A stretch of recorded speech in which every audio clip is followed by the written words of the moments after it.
Hello everyone and good evening सभी को। उम्मीद करता हूँ मेरी वॉइस प्रॉपर आ रही होगी सभी तक। एक बार कंफर्म कर देंगे तो हम लोग स्टार्ट करते हैं मैक्रो इकोनॉमिक्स के बाद माइक्रो इकोनॉमिक्स। तो क्या हमारी मैक्रो ख़त्म होगी? बिल्कुल नहीं। थोड़ा मैक्रो पढ़ा, थोड़ा माइक्रो पढ़ा, बैलेंस करके चलते हैं चीज़ों को, है ना। तो यहाँ पे आज हम पढ़ने वाले हैं माइक्रो इकोनॉमिक्स। जल्दी से बताएंगे फादर ऑफ माइक्रो इकोनॉमिक्स किसको बोलते हैं, जो मैंने आपको बताया था। तो आज किस लेक्चर में करने क्या वाले मेनली, तो आज किस लेक्चर हम लोग करने वाले हैं डिमांड यानी कि मांग, सप्लाई यानी कि आपूर्ति।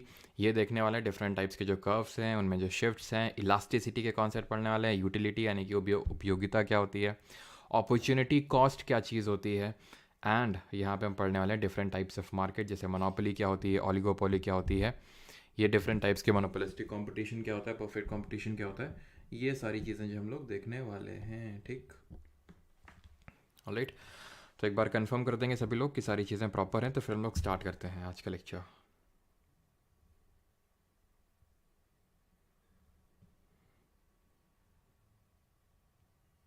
मोनोपोली क्या होती है, एडम स्मिथ सबका सही आंसर है। एडम स्मिथ को बोलते हैं फादर ऑफ माइक्रो इकोनॉमिक्स।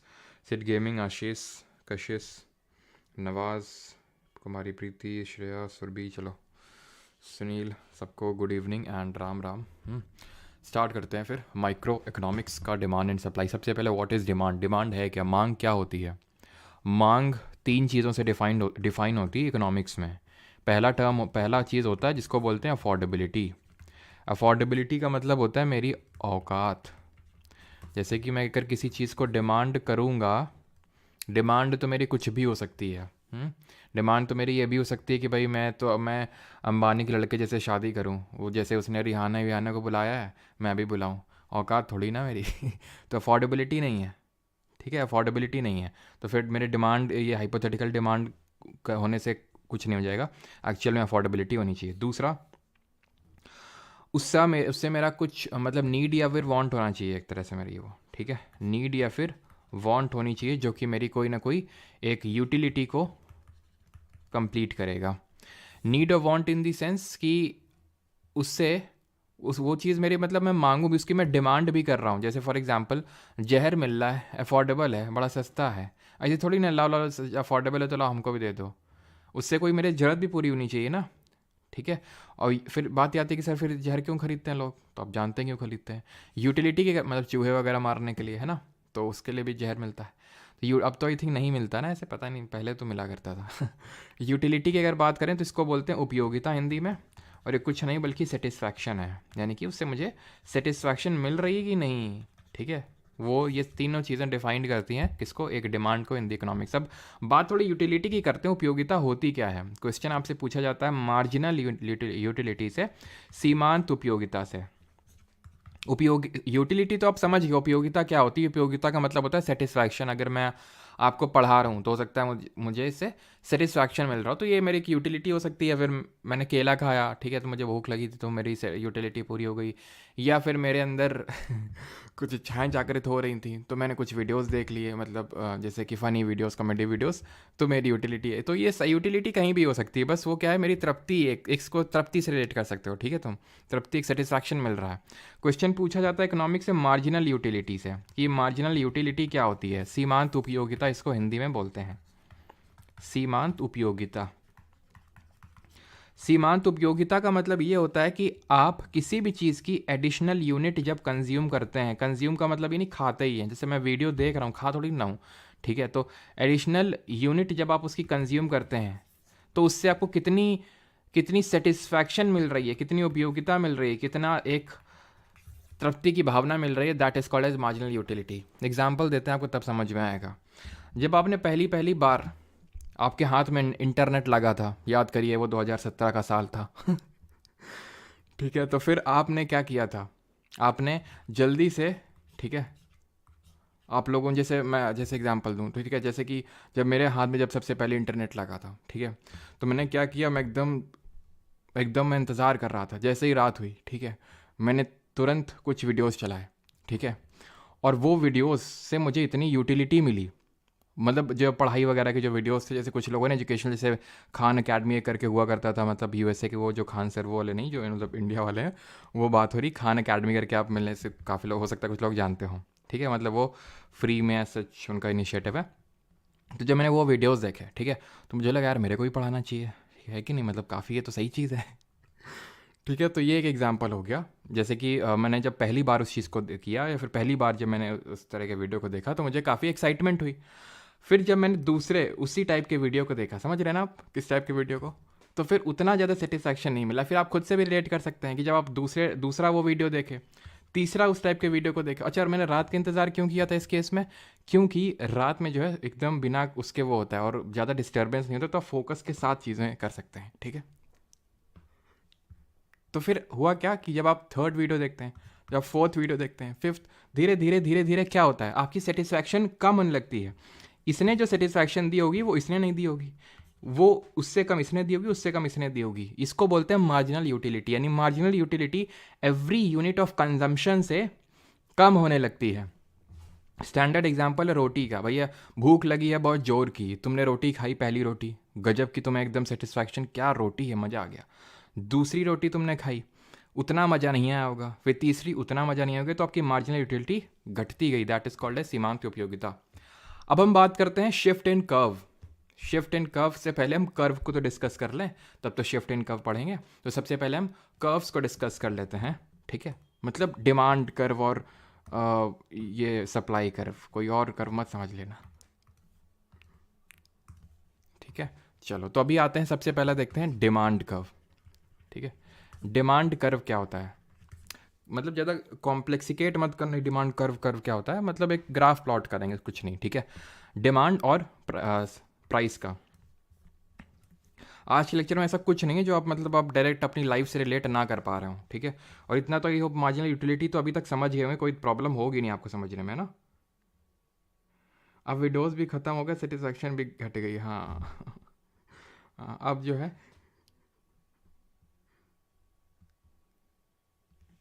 ठीक है, तो अभी आते हैं, नहीं बिल्कुल यार, मेरे को जब मैंने पहली बार वीडियो देखा था, मतलब वो वाला कि भाई इस तरह से लोग पढ़ाते भी हैं, तो मतलब काफ़ी वो इंस्पिरेशनल था मेरे लिए। ठीक है, अब बाकी आप जो अपने समझते रहें दिमाग में, तो उसको मैं थोड़ी ना रोक सकता हूँ।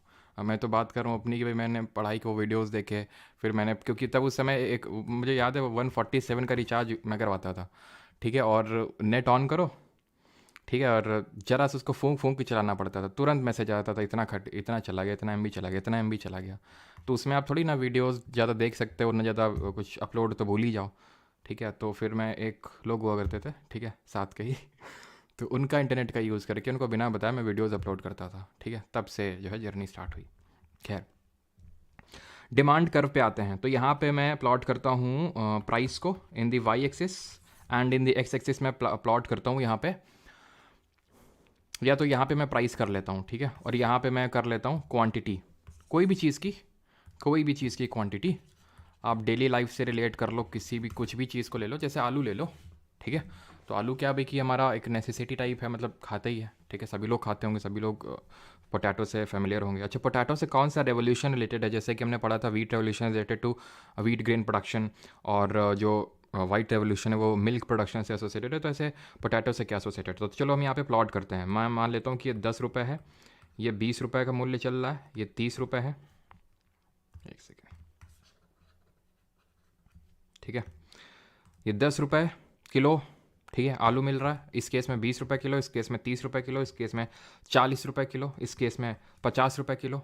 ठीक है, तो मान लो कि इस केस में मेरी जो डिमांड है ये यहाँ पे लिख लेता हूँ मैं, 1 किलो आलू, 2 किलो आलू, 3 किलो आलू, 4 किलो आलू और 5 किलो आलू। ठीक है, मैं जब 10 रुपये प्रति किलो मिल रहा है, यानी जब उसकी प्राइस कम है, यहाँ पे क्या है, ये प्राइस है, तो क्वांटिटी डिमांडेड, डिमांड ज़्यादा होगी, प्राइस थोड़ा सा मैं बढ़ाया, मैंने 20 रुपये किलो किया, तो मैं 4 किलो पे आ गया, मैं 4 किलो कंज्यूम करने लगा, 1 किलो कम घटा दिया।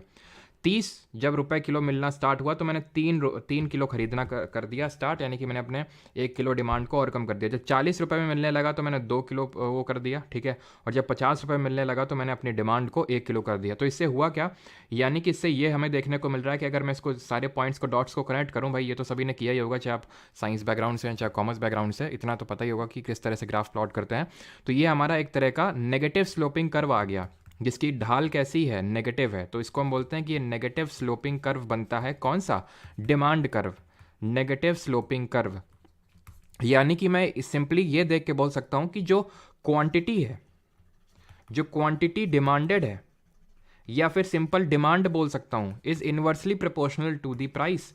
प्राइस बढ़ेगा, डिमांड कम होगी, प्राइस कम होगा, डिमांड बढ़ेगी।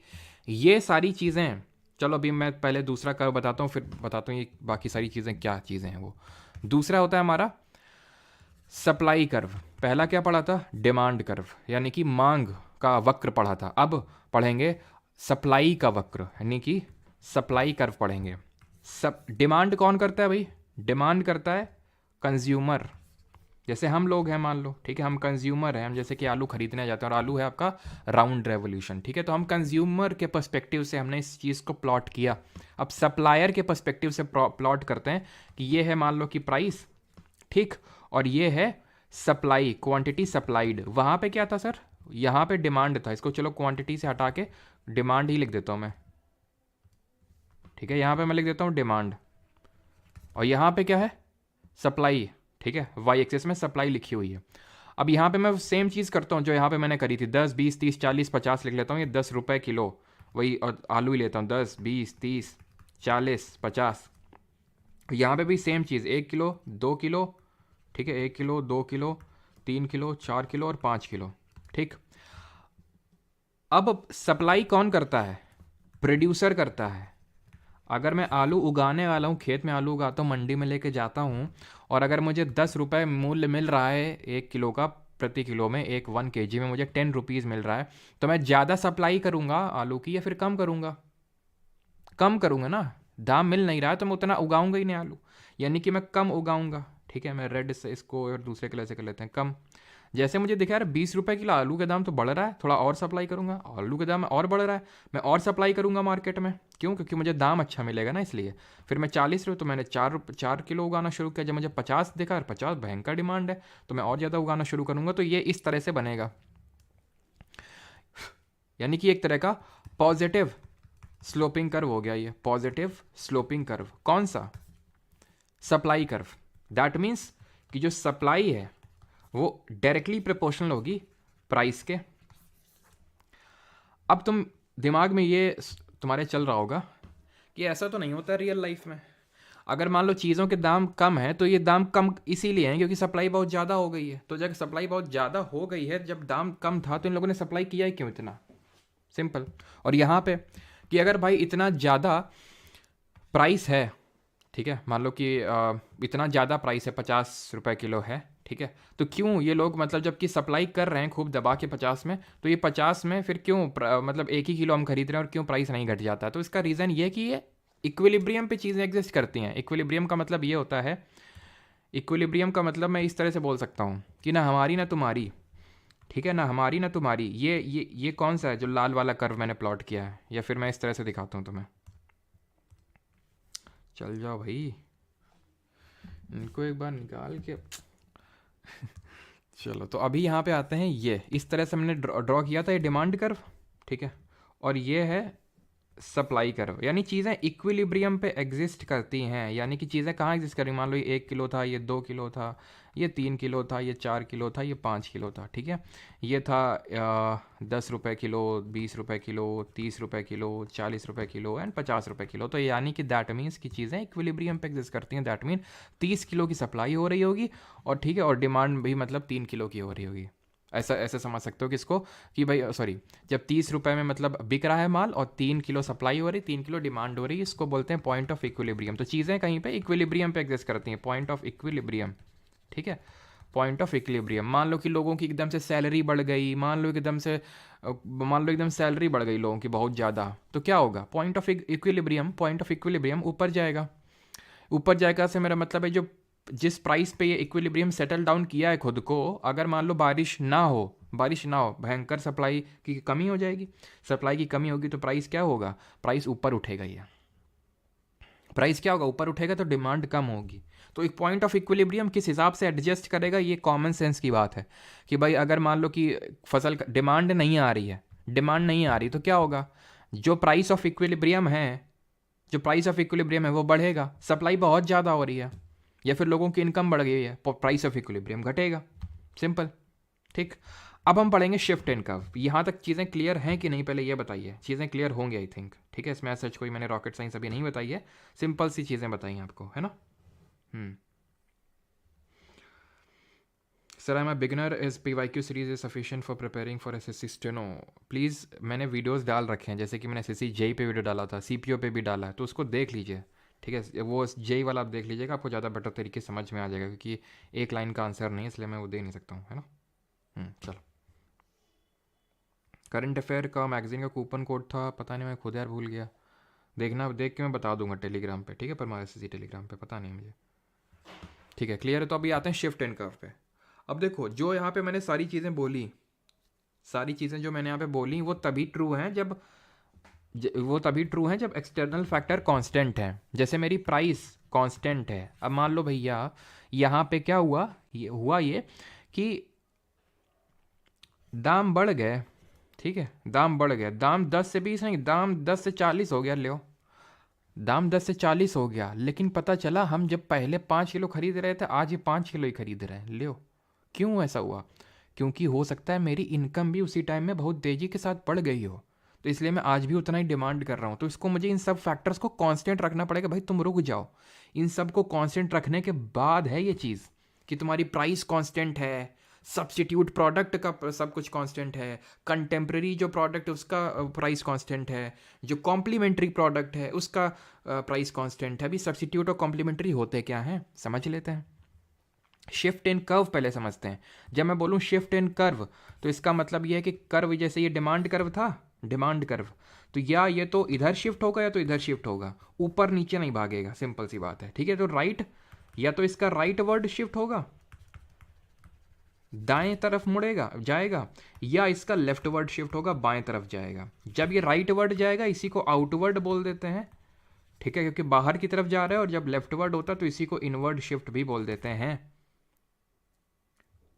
कब होता है ये राइट और लेफ्ट, आउटवर्ड और इनवर्ड?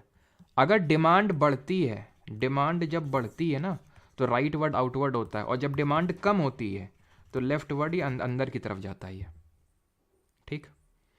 अब देखते हैं ये होता क्यों है, ठीक है। सेम गोज विद वो वाले कभी सप्लाई वाले के भी, ठीक है। ये मान लो कि हमारा सप्लाई वाला था, तो सप्लाई राइट वर्ड शिफ्ट कब होगा? जब सप्लाई ज़्यादा होगी, और यहाँ पे जब लेफ्ट वर्ड तब शिफ्ट होगा जब सप्लाई कम होगी। सप्लाई वाला उतना ज़्यादा इंपॉर्टेंट नहीं जितना कि डिमांड वाला इंपॉर्टेंट। अब डिमांड वाले को ध्यान से समझना, जो मैं बोल रहा था सब्स्टिट्यूट और ये कॉम्प्लीमेंट्री टाइप। टी और कॉफ़ी, जल्दी से बताएं कि ये कॉम्प्लीमेंट्री हैं एक दूसरे के, या फिर मतलब कंटेम्प्रेरी तो नहीं, सॉरी, ये मतलब कॉम्प्लीमेंट्री है, या फिर एक दूसरे के मतलब क्या बोल सकते हैं इनको, ये तो कॉम्प्लीमेंट, ये तो एक दूसरे को कॉम्प्लीमेंट कर रहे हैं, या फिर एक दूसरे के एकदम कट्टर विरोधी हैं, सब्स्टिट्यूट हैं, सॉरी, सब्स्टिट्यूट प्रोडक्ट, कॉम्प्लीमेंट्री या फिर सब्स्टिट्यूट हैं, जल्दी से बताइए। तो ये दोनों एक दूसरे के सब्स्टिट्यूट प्रोडक्ट्स हैं। सब्स्टिट्यूट का मतलब ये होता है कि अगर फॉर एग्जांपल चाय का दाम अगर बढ़ गया तो मैं कॉफ़ी में शिफ्ट हो जाऊंगा। अब जैसे हमारे इंडिया में चाय ज़्यादा चलती है, कॉफ़ी उतनी नहीं चलती है टी के कंपैरिजन में। बाकी देशों में ज़्यादा कॉफ़ी चलती है। रीज़न इसका ये कि कॉफ़ी महंगी आती है, टी सस्ती आती है, चाय सस्ती आती है, और हम डेवलपिंग नेशन है, तो इसलिए टी ज़्यादा चलती है। फॉर एग्जांपल चाय का दाम बहुत ज़्यादा बढ़ जाएंगे तो हम कॉफ़ी लवर बन जाएंगे टी लवर से, है कि नहीं। यानी कि अगर मैंने टी का प्राइस बढ़ा दिया, तो कॉफ़ी की डिमांड बढ़ जाएगी। टी का प्राइस बढ़ा दूंगा तो टी की प्राइस डिमांड तो कम होगी। जो अभी देखे थे डिमांड उसमें कि भाई प्राइस बढ़ाओगे डिमांड घटेगा, अगर प्राइस वाइज सब कांस्टेंट है तो बहुत अच्छी बात है। लेकिन कॉफ़ी की डिमांड बढ़ गई मैंने, जबकि इसका प्राइस भी नहीं कम किया। यही तो पढ़े थे डिमांड वाले में कि तुम प्राइस कम करो तो डिमांड बढ़ेगी, लेकिन यहाँ तो प्राइस कम ही हुआ ही नहीं कॉफ़ी का, तो फिर क्यों डिमांड बढ़ी? क्योंकि उसका जो सब्स्टिट्यूट प्रोडक्ट है उसका प्राइस बढ़ गया। तो यहाँ पे मुझे बताइए shift and curve right word होगा या लेफ्ट वर्ड होगा? जल्दी से, सिंपल सी बात है, शिफ्ट एंड कर्व किसके लिए? कॉफ़ी के लिए राइट वर्ड होगा, टी के लिए तो लेफ्ट वर्ड होगा, क्योंकि आपने प्राइस इंक्रीज किया। लेकिन हम ये मान रहे हैं कि सब्स्टिट्यूट की बात कर रहे हैं कि सर बाकी मतलब जब हम बाकी फैक्टर्स को रेगुलेट कर रहे हैं, बाकी फैक्टर्स को इधर उधर कर रहे हैं, तो मेन प्रोडक्ट पे क्या अंतर पड़ रहा है। ये हम कॉफ़ी की बात कर रहे हैं, तो अगर मान लो चाय का दाम बढ़ा तो कॉफ़ी पे क्या अंतर पड़ेगा, जबकि कॉफ़ी वहीं की वहीं पड़ी हुई, उसका डिमांड वहीं का, उसका प्राइस उतना का उतना ही है। इसका डिमांड बढ़ जाएगा क्योंकि लोग यहाँ से यहाँ शिफ्ट हो जाएंगे सब्स्टिट्यूट के केस में, अगर सब्स्टिट्यूट अवेलेबल होगा तो। दूसरा ये मैं केस लेता हूँ ये है कॉम्प्लीमेंट्री गुड का एग्जाम्पल। कॉम्प्लीमेंट्री, कॉम्प्लीमेंट कर रहे हैं एक दूसरे को। अगर इसकी डिमांड, इसका अगर मान लो कि प्राइस इंक्रीज हुआ, इसका प्राइस इंक्रीज हो रहा है, इसका डिमांड कम हो रहा है, ये जो था भुजिया वाला इसने कुछ अपना नहीं किया, इसने प्राइस नहीं बढ़ाया, तो फिर इसका डिमांड क्यों कम हुआ? तो फिर इसके डिमांड जो कर्व है उसमें लेफ्टवर्ड शिफ्ट क्यों हुआ? क्यों लेफ्टवर्ड कब बताए थे इनवर्ड? जब डिमांड कम होती है।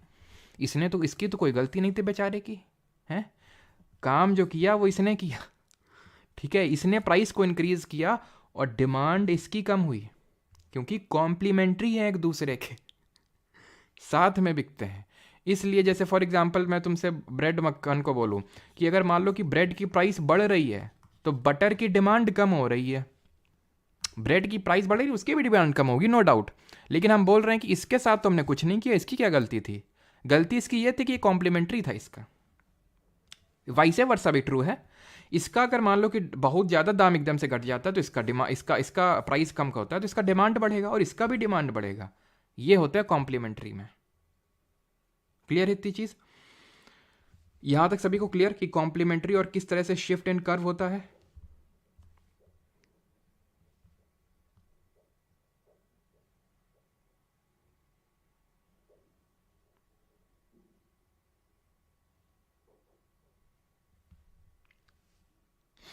ठीक है, यहां तक अगर क्लियर हो तो फिर आगे बढ़े। फिर हम इलास्टिसिटी पे आते हैं। नमक भी कॉम्प्लीमेंट, बस बेटा अपने सारे राज नहीं खोल रहे हैं यहाँ पे।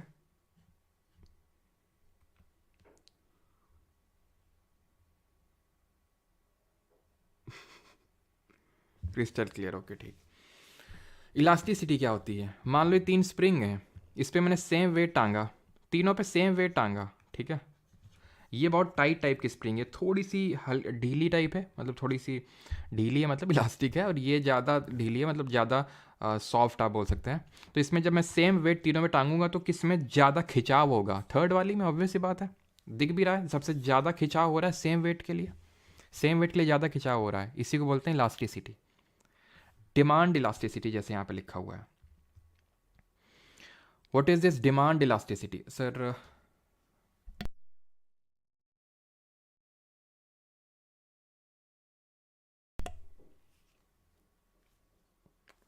अभी वॉइस प्रॉपर हो गया आई थिंक सर।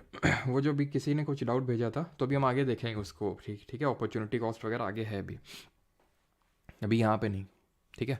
तो अब आते हैं इलास्टिसिटी, हम लोग देख रहे थे। तो इलास्टिसिटी में क्या है? देखो इलास्टिसिटी को हम मेजरली 3 कैटेगरी में डिवाइड कर सकते हैं।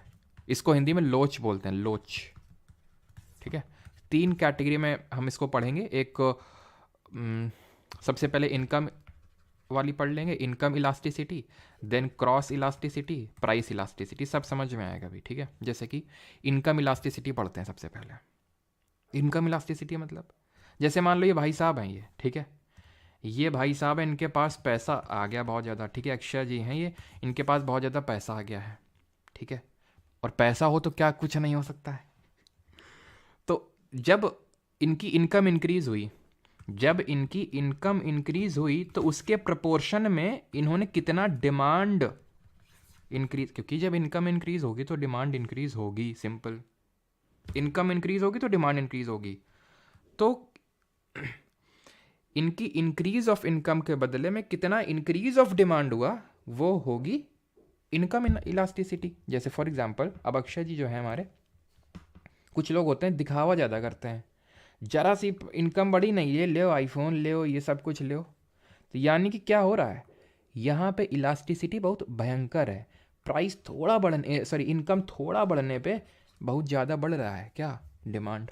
कुछ लोग होते हैं कंजूस टाइप होते हैं, बहुत ज़्यादा जब उनकी इनकम बढ़ती, मान लो कि उनकी 1 लाख महीने में सैलरी है, 2 लाख हो गई, फिर भी बहुत जरा सा ही अभी एक्स्ट्रा कोई डिमांड वो कर रहे हैं, बचा रहे हैं और ज़्यादा उनका हाथ, ठीक है। अब जैसे मान लो कि जो मीडियम में लोअर मिडिल क्लास वाला हो, ठीक है, और बहुत अमीर हो जाए, ठीक है, सबका अलग अलग होते हैं, लेकिन जनरली जैसे तो है कि भाई नहीं, जैसे अब आपके जैसे मम्मी पापा हैं, ठीक है, हम सभी लोग लोअर मिडिल क्लास से ही आते हैं। मिडिल क्लास तो मैं नहीं बोलूँगा, आजकल देखो तो ये बॉलीवुड स्टार वाली सब खुद को मिडिल क्लास बोलते हैं। अरे भैया तुम मिडिल क्लास हो तो हम क्या हैं? हम तो फिर भिखारी हुए हैं। मतलब कुछ कुछ होते हैं, मतलब इतने वेल ऑफ होते हैं बट फिर भी मिडिल क्लास है, मिडिल क्लास है। अरे भाई तुम मिडिल क्लास तो हम तो भिखारी हुए फिर। तो मतलब फिर हम लोग लोअर मिडिल क्लास। तो लोअर मिडिल क्लास में क्या होता है, अगर मान लो जैसे हम लोग के पेरेंट्स हैं, ठीक है, तो एकदम से बहुत ज़्यादा पैसा आ जाए तो क्या होगा, उतना ज़्यादा फिर भी स्पेंड करेंगे नहीं। वो आप भले कर सकते हैं लेकिन वो नहीं करेंगे। क्यों? क्योंकि उन्होंने बचपन से नहीं किया उस चीज़ को। तो यानी कि उतना ज़्यादा इलास्टिसिटी नहीं है। तो क्योंकि भाई देखो, एकदम तो एक्सट्रीम्स में तो चीज़ें एग्जिस्ट नहीं करती हैं कि जरा से इनकम इंक्रीज हो बहुत ज़्यादा डिमांड हो गई, बहुत ही ज़्यादा हो गई, वो नहीं होता। ये भी नहीं कि बहुत ज़्यादा वो हो गई आपका इनकम इंक्रीज और लेकिन कुछ डिमांड नहीं हुई, ज़ीरो आपकी एक्स्ट्रा वो कर रहे हैं, तो ऐसा नहीं होगा। हो सकता है कि आप पहले मान लो कि जो 10 रुपये की चॉकलेट मतलब 5 रुपये की चॉकलेट खाते तो अभी 10 रुपये की आपने कर दी, ठीक है, तो एटलीस्ट खाते तो हैं, थोड़ा सा तो इंक्रीज़ हुआ आपने। तो ये हो गई हमारी प्राइस, ये वाली हो गई इनकम वाली। क्रॉस इलास्टिसिटी अगर बात करें तो ये क्रॉस वाला है। ये जो अभी दो देखे ना, क्रॉस क्रॉस का मतलब एक का हो रहा है, एक का कुछ प्राइस बढ़ रहा है तो दूसरे में क्या अंतर हो रहा है, इसको क्रॉस बोलते हैं, सिंपल है, ठीक है। अब आते हैं तीसरे पे, एंड दैट इज प्राइस। ये थोड़ा सा ध्यान से समझना, ठीक है। Price elasticity, price elasticity, elasticity आप समझिए लोच कितना हो रहा है कि जैसे मैं, जैसे नहीं समझ में आ रहा एकदम लेमैन टर्म से तुम समझ लो, ठीक है, ठीक है। ये मैं हूँ यार, नहीं मैं नहीं यार, तुम हो, ठीक है, तुम हो ये ठीक है। ये तुम्हारी स्कूल की मैडम थी, ठीक है, ये तुम्हारी स्कूल की मैडम थी, तुम होमवर्क करके नहीं लाए हो, ऊपर से मुस्कुरा रहे हो, मैडम खफा तुमसे। मैडम आई एक चमाट दिए तुमको, कंटाप दिए एक, ठीक है। तुम्हारी अभी भी यही एकदम स्माइल, मान लो कि तुम्हारी स्माइल जो है हल्की से ऐसी हो गई अभी, ठीक है, एक चमाट और दी मैडम, ठीक है। या फिर मान लेते हैं कि तुम्हारी स्माइल ऐसी की ऐसी ही है, ठीक है। मान लेते हैं यहाँ पे कुछ हम ले लेते हैं स्टूडेंट को, ठीक है, जो यहाँ पे देख रहे हैं, जैसे दिग्विजय जी हैं, ठीक है, देखिए दिग्विजय जी हैं हमारे, दिग्विजय जी, ठीक है। और दूसरे हम ले लेते हैं यहाँ पे रंजीत जी को, ठीक है। तो रंजीत जी क्या है, ये रंजीत जी हैं, ठीक है, एकदम मुस्कुरा रहे हैं, ये भी कायदे का, ये सेम वही है। मैडम यहाँ पे खफा है काफ़ी ज़्यादा, एकदम नाराज़ हैं, ठीक है। अब जब इनको चमाट पड़ा एक, ठीक है, जब इनको चमाट पड़ा तो ये क्या हो गए, ये ऐसे से ये ऐसे हो गए, ठीक है। और एक तीसरे ये हैं हमारे, ठीक है, ये तीसरे हैं, मान लेते हैं कौन है, ये हमारे अमन, अमन जी हैं, ठीक है। तो अमन जी का भी साथ सेम केस है, अमन जी को भी चमाट मारी, अमन जी ऐसे हो गए। और मान लो एक चौथे जी हैं आर्यन जी, ठीक है, आर्यन जी को भी, आर्यन जी को भी ऐसे हुआ, आर्यन जी ने मैडम उल्टा मैडम को ही जड़ दिया। तो किस केस में इलास्टिसिटी सबसे ज़्यादा है, यहाँ पे, किस में सबसे कम है, यहाँ पे। यानी कि यहाँ पे कुछ हो रहा है इनके साथ और ये कुछ रेस्पॉन्ड ही नहीं कर रहे हैं। यहाँ पे जरा सा हुआ, जरा सा मैडम ने छुआ नहीं कि ले बैक फायर, ठीक है। तो यहाँ पे ये होती इलास्टिसिटी, अब तुम समझ जाओगे शायद, ठीक है, कि किसी चीज़ के चेंज होने पे, जैसे अब यहाँ पे प्राइस इलास्टिसिटी, तो प्राइस के चेंज होने पे डिमांड में कितना जोर का चेंज आएगा, that will be called as, that will be called as price का इलास्टिसिटी, ठीक है। जैसे फॉर एग्जांपल, तो चार तरह के हम यहाँ पे पढ़ेंगे, ठीक है, चार तरह के पढ़ेंगे, मतलब यहाँ पे कर्व पढ़ेंगे। ये आप समझ गए होता क्या है। अब इसमें कर्व कई बार पूछ लेता है हमसे, तो इसमें चार तरह की होता है। जैसे एक होता है कि इनफाइनाइटली इलास्टिक, हम पहले से देख लेते हैं केस, ठीक है। Infinitely in elastic. अब इनफाइनाइटली इन इलास्टिक का मतलब समझ रहे होगे तुम थोड़ा सा। जैसे मान लो ये प्राइस है, वाई एक्सिस में मैंने रखा है और एक्स एक्सिस में मैंने डिमांड रखा है। इनफाइनाइटली इलास्टिक का मतलब तुम बढ़ा दो प्राइस, जितना बढ़ाना है, हम डिमांड उतनी ही करेंगी, कर लो तुम जो करना है तुमको। प्राइस आज तुम मान लो कि आईफोन है, ठीक है, आईफोन का प्राइस 50,000 है, 60,000 कर दो तुम, 70,000 कर दो, 80,000 कर दो, 90,000 कर दो, हम डिमांड करेंगे कायदे का। डिमांड हमारा उतना रहेगा, डिमांड टस का मस नहीं होगा। मैं फिर से इसको प्लॉट करता हूँ सो दैट आप इसको समझ जाएं कि कैसे हुआ, ठीक है। ये प्राइस है, ये डिमांड है, ठीक है। कोई भी चीज़ है, मान लो ये 50K का फ़ोन है, ठीक है, इसकी प्राइस 60K हो गई, इसकी प्राइस 70K हो गई, इसकी प्राइस 80K हो गई, ठीक है। लोग जो अभी इसकी डिमांड कर रहे थे, मान लेते हैं कि 1,000 लोग इसकी डिमांड कर रहे थे, फिर 5,000 लोग इसकी डिमांड कर रहे थे 50,000 वैल्यू पे। 60,000 पे कायदे से जब प्राइस बढ़ना चाहिए था तो इसकी डिमांड कम हो जानी चाहिए थी, कम हो जानी चाहिए थी इसकी डिमांड, लेकिन कम नहीं हुई, उतनी की उतनी है डिमांड। 70,000 में उतनी है, 80,000 में उतनी है, तो यानी कि एकदम खड़ी हुई है डिमांड। यानी कि जो इनफाइनाइटली इनइलास्टिक होता है उसमें ये जो कर्व बनता है कैसा बनता है, वर्टिकल बनता है। क्वेश्चन ज़्यादा तो इस पे ऐसा कुछ नहीं है, लेकिन फिर भी अगर आ जाएगा तो आपको पता होना चाहिए। फिर अगर हम सिमिलरली कंसिडर कर लें इनफाइनाइटली इलास्टिक कंसिडर कर लें, इसका मतलब क्या होगा, तुम जरा सा प्राइस चेंज किए नहीं, अल्यो खड़ाक से डिमांड चेंज, खत्म डिमांड, ठीक है। तो यानी कि प्राइस सही है, ठीक है, और ये डिमांड है। अगर इनफाइनाइटली इलास्टिक ऐसा बना था तो ऑब्वियस सी बात इलास्टिक वाला ऐसा बनेगा, यानी कि आप जरा सा प्राइस में चेंज करेंगे डिमांड खत्म हो जाएगी। उसी प्राइस पे है उतनी डिमांड, इसी प्राइस पे ही है इतनी डिमांड, ऊपर नीचे कुछ दिख रहा है नहीं दिख रहा है, मतलब कि जरा सा तुम ऊपर कुछ किए, खत्म डिमांड। तो इनफाइनाइटली इलास्टिक है। ये दोनों चीज़ें हाइपोथेटिकल हैं, यानी कि रियलिटी में एग्जिस्ट नहीं करती हैं, थोड़ा बहुत तो चेंज होता ही है सब में। तीसरा होता है हमारा जो कि रियल में एग्जिस्ट करती है, रिलेटिवली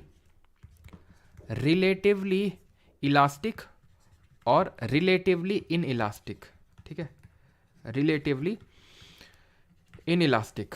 तो रिलेटिवली इलास्टिक का मतलब क्या हुआ कि प्राइस में जरा सा चेंज होगा, प्राइस में जरा सा चेंज होगा तो डिमांड में भारी भरकम चेंज देखने को मिलेगा। यहाँ पे क्या था, डिमांड में चेंज ही नहीं हो रहा था, कोई चेंज नहीं, यहाँ पे खत्म हो गई थी डिमांड, यानी कि एकदम एक्सट्रीम्स। यहाँ पे क्या रिलेटिवली इलास्टिक है, इसका मतलब ये कि प्राइस आप P1 से P2 करेंगे ना, तो जो डिमांड होगी वो डिमांड, प्राइस में जरा सा चेंज आया है लेकिन डिमांड ऐसे की ऐसे हो जाएगी। मतलब या फिर पहले P1 प्राइस पे इतनी डिमांड हो रही थी, मान लो कि 20 किलो किसी चीज़ की डिमांड हो रही थी, जरा सा तुमने प्राइस इंक्रीज़ किया नहीं, देख रहे हो जरा से तो इंक्रीज़ हुआ है, जरा से तो इंक्रीज़ हुआ है, P2 डिमांड 1 किलो पे आ गई सीधे।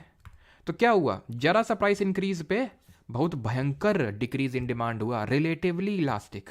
इसका उल्टा हो जाएगा रिलेटिवली इन इलास्टिक। रटना मत इन चीज़ों को, और ना ही डायग्राम को रटने की कोशिश करना, समझते जाओ, मैं बता दूंगा क्या एकदम रटना और क्या नहीं रटना, ठीक है। ये यहाँ पे उल्टा हो जाएगा कि तुमने बहुत जब भयंकर इंक्रीज इन प्राइस किया तब कुछ थोड़ा सा बस डिमांड में अंतर हमें चेंज देखने को मिला। जैसे P1 प्राइस पे मान लो कि 20 किलो डिमांड हो रहा था या 20 किलो है, और P1 जब तुमने बहुत ज़्यादा प्राइस बढ़ा दिया P2, तब जाके वो कितना आया, तब वो जाके आया, मान लेते हैं ये 15 किलो है, ठीक है। तो बहुत भयंकर जब प्राइस में इंक्रीज हुआ तब जरा सा इतना सा बस इतना सा डिमांड में चेंज हुआ, तो रिलेटिवली इन इलास्टिक इसको बोलेंगे। आई होप, यानी कि मैं उम्मीद करता हूँ कि आपको चीज़ें समझ में आई होंगी। तो रिलेट मतलब घुमा फिरा के मैं ये लिख सकता हूँ कि जो इलास्टिसिटी होती है दैट इज़ कितना चेंज इन प्राइस होगा, यानी that is percentage change in price, और उसके रिस्पॉन्स में कितना percent of change in demand होगा। ये चीज़ें हमारी होती हैं यहाँ पे ख़त्म। अगर सारी चीज़ें सबको क्लियर हैं तो एक बार कंफर्म करिए, फिर हम लोग बढ़ते हैं आगे और देखते हैं डिफरेंट टाइप्स ऑफ गुड्स। यहाँ पे देखेंगे जैसे कि अभी मैंने आपको बताया अभी मैंने आपको क्या बताया था, अभी मैंने आपको बताया था कि भाई सर जैसे कि आप चीज़ों के दाम बढ़ाओगे, कई सारी चीज़ें होती हैं, जैसे कि मान लो ये कि भाई आप कुछ भी कर लो डिमांड तो कायदे की आएगी, तो चाहे तुम प्राइस कितना भी बढ़ा लो, ठीक है, रियलिटी में तो एग्जिस्ट नहीं करती हैं, लेकिन इसके आसपास कोई ना कोई चीज़ तो एग्जिस्ट करती होंगी जिनके प्राइस बढ़ाने पे डिमांड पे तो डिमांड घटने की वजह बढ़ने लगती है, और ले भैया उल्टा होने लगता है। यानी कि डिमांड करो फेल हो जाता है, डिमांड करो तो ये बोलता है प्राइस बढ़ाओ, और सब मतलब प्राइस बढ़ाओ डिमांड कम हो जाएगी, या फिर प्राइस घटा दो डिमांड बढ़ जाएगी। यहाँ पे तो इस केस में तो प्राइस हम बढ़ाते हैं, डिमांड तो और बढ़ती चली जाती है।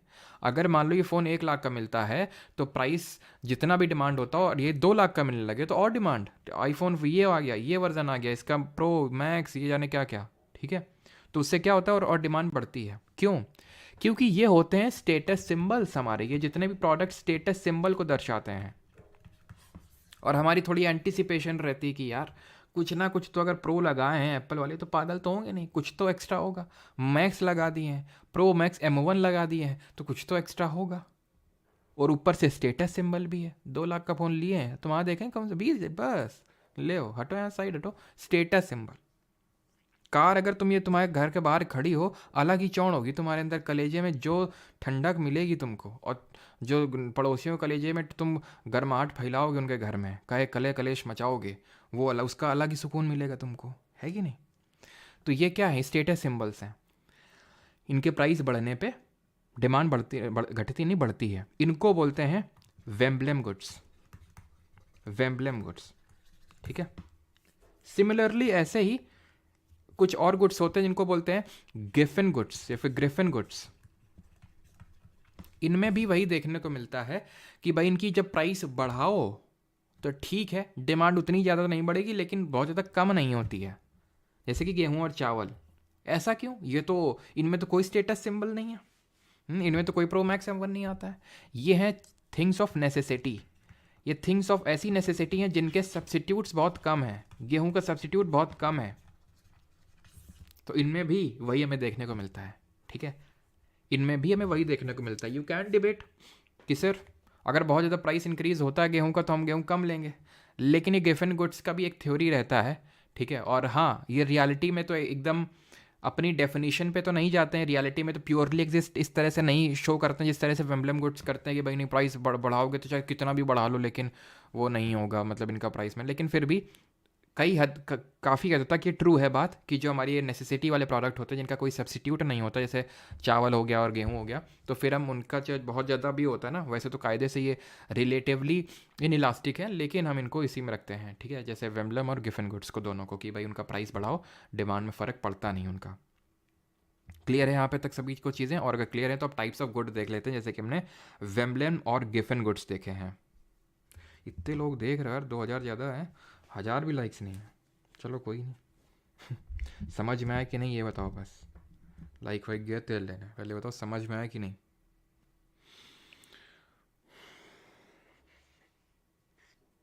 बफरिंग हुई थी क्या?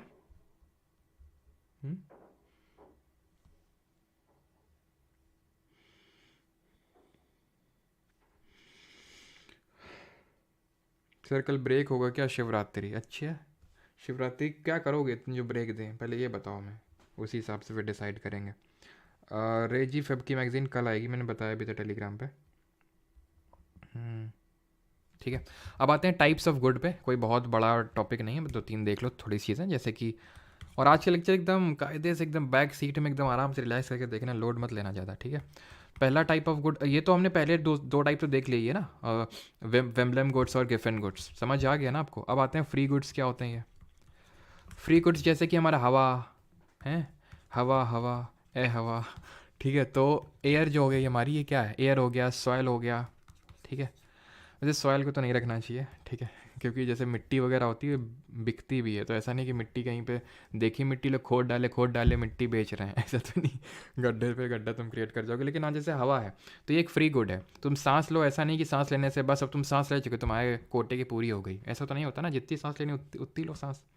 और इनके साथ दिक्कत भी है ट्रेजेडी ऑफ कॉमन्स वाली। इनके साथ ये जो फ्री गुड होते हैं इनके साथ दिक्कत होती है tragedy of common. Free good हो गए या फिर कॉमन गुड भी हो गए। कॉमन गुड क्या होता है?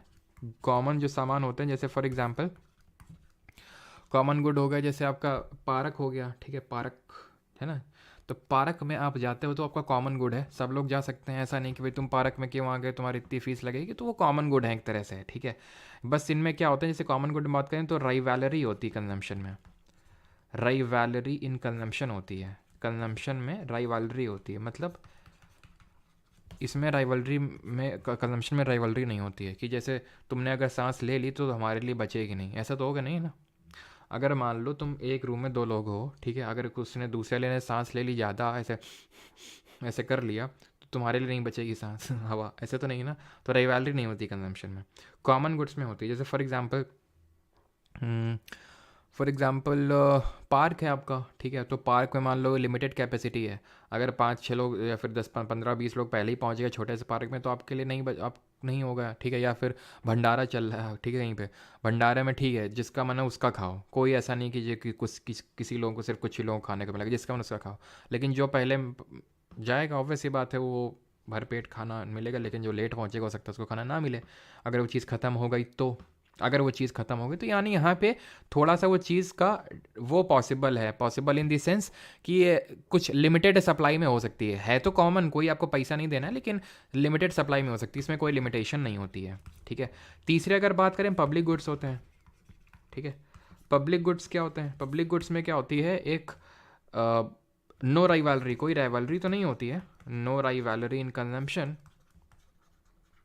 ठीक है। जैसे फॉर एग्जांपल जो गवर्नमेंट है हमारी, वो फ्री अनाज दे रही है इस स्कीम के तहत, ठीक है। तो ऐसा नहीं है अगर आपने फ्री अनाज ले लिया तो मुझे नहीं मिलेगा, या फिर आपने ले लिया तो मतलब सबको मिलेगा फिर, है कि नहीं। अगर गवर्नमेंट ने प्रॉमिस किया कि हम स्कीम के तहत फ्री गेहूं चावल देंगे गरीब कल्याण योजना के तहत, तो वो सबको मिलेगा, फिर राइवलरी नहीं है उसमें कि आपने ले लिया तो हमको नहीं मिलेगा, तुमने ले लिया तो फिर ऐसे, ठीक है, या फिर हमने ले लिया तुमको नहीं मिलेगा, तुमने ले लिया हमको नहीं मिलेगा, ऐसा नहीं है। एंड बट इसमें अपॉर्चुनिटी कॉस्ट इन्वॉल्व है। इसमें अपॉर्चुनिटी कॉस्ट नहीं थी इसमें कॉमन गुड में, फ्री गुड में, बट यहाँ पे अपॉर्चुनिटी, यहाँ पे no opportunity cost, no opportunity cost, but यहाँ पे अपॉर्चुनिटी कॉस्ट इन्वॉल्व है। अपॉर्चुनिटी कॉस्ट क्या होती है? What is this opportunity cost? अवसर लागत इसको हिंदी में बोलते हैं। अपॉर्चुनिटी कॉस्ट का मतलब होता है, क्या होता है, क्या होता है, क्या होता है, जैसे फॉर एग्जांपल आपकी मम्मी जी हैं, ठीक है, ये आपकी मम्मी है, ठीक है, मम्मी जी आपकी है हाउस वाइफ। जैसे मैं अगर अपनी मम्मी की बात करूँ तो मेरी मम्मी ने बीएड कर रखी है, ठीक है, बीएड कर रखी है मेरी मम्मी ने। मम्मी का आगे पढ़ने का मन था, पढ़ाने का ही मन था, यानी कि टीचिंग में उनका कुछ हो भी गया था, आई थिंक ऐसा कुछ है ना। लेकिन क्योंकि मम्मी उस समय गांव में थी, ठीक है, तो क्योंकि वो गांव में थी और क्योंकि उनको इतना एक्सेस था नहीं, और फिर वहाँ जाके क्योंकि मेरी मम्मी मतलब जैसे हम यूपी से हैं, जैसे पापा मेरे यूपी से हैं और मम्मी एमपी से हैं, ठीक है, तो फिर वहाँ पे जाना, ये सारी चीज़ें करना, तो इसलिए मम्मी ने क्या किया, मम्मी ने ये जो चीज़ है इसको ड्रॉप कर दिया और ये जो है रोल ले लिया। आपकी मम्मी मतलब मम्मी या फिर पापा लोगों के साथ कुछ मतलब ऐसा होगा, ठीक है। अब मम्मी लोग हाउस वाइफ हैं, इतनी मेहनत करती है दिन में, तो कुछ ना कुछ तो कर ही सकती ना जिससे पैसा कमा सकती हैं, नो डाउट इन इट। इतनी मेहनत हम लोग मम्मी करती हैं तो फिर कुछ ना कुछ तो कर ही सकती हैं। तो जैसे फॉर एग्जांपल मान लेते हैं कि आज जो है मेरी मम्मी की सैलरी होती 1 लाख महीना की, ठीक है भाई सरकारी टीचर्स की तो इतनी होती है आई थिंक, है ना, इतना तो होता ही, अगर तब मान लो कि लगी जॉब में मम्मी स्टार्ट करती तो 1 लाख होती, लेकिन आज मम्मी कितना अर्न कर रही हैं, 0, या फिर, ठीक है। तो मम्मी की अपॉर्चुनिटी कॉस्ट क्या है, 1 लाख रुपए है। मम्मी की अपॉर्चुनिटी कॉस्ट कितनी, 1 लाख रुपए है। मम्मी ने वो चीज़ खो दी, समझ रहे हैं आप। तो ये होती है अपॉर्चुनिटी कॉस्ट। अब इसमें फ्री गुड में अपॉर्चुनिटी कॉस्ट कैसे नहीं है? जैसे मान लेते सनलाइट है, धूप है, तो ऐसा थोड़ी ना कि तुम आज सनलाइट ले लोगे तो तुमको कल नहीं मिलेगी, क्योंकि तो आज लिमिटेड अपॉर्चुनिटी कॉस्ट उसी में होगी जो लिमिटेड लिमिटेड अमाउंट में होगा, लिमिटेड अमाउंट में होगा, समझ रहे हैं। जैसे कि अगर हम पानी आज वेस्ट कर रहे हैं, हम पानी आज वेस्ट कर रहे हैं, इसकी अपॉर्चुनिटी कॉस्ट है। क्यों? क्योंकि वो हमारी जो आगे जनरेशन आएंगी उनको उतना नहीं मिलेगा। या फिर फॉर एग्जांपल हम कोल जो है, कोयला, उसको वेस्ट कर रहे हैं, बहुत ज़्यादा कंज्यूम कर रहे हैं, ठीक। अब बहुत ज़्यादा अगर हम उसको कंज्यूम कर रहे हैं तो क्या होगा, उससे होगा ये कि जो आगे वाली जनरेशन्स आएंगी उनको कम मिलेगा या फिर नहीं मिलेगा। इसीलिए हम बोल रहे हैं कि सस्टेनेबल डेवलपमेंट करो, सस्टेनेबल तरीके से इसका डेवलपमेंट करो। तो इसमें सनलाइट हो गया, एयर हो गया, कोई अपॉर्चुनिटी कॉस्ट नहीं है, तुम जितना सनलाइट लेना चाहो उतना लो, कल फिर आएगी उतनी सनलाइट, तो इसमें 0 अपॉर्चुनिटी कॉस्ट है। क्वेश्चन करो जरा एक ये वाला। सपोज एन एग्रीकल्चरल लेबरर है जो अर्न करता है 400 रुपये, अच्छा लेबर हैं, ठीक है, मैडम हैं जो अर्न कर रही हैं एज ए एग्रीकल्चर लेबर 400 प्रतिदिन का। अगर उनको ये बेबी सिटर की जॉब मिल रही है 700 रुपये की, ठीक है, सन की 0 होती है बिल्कुल।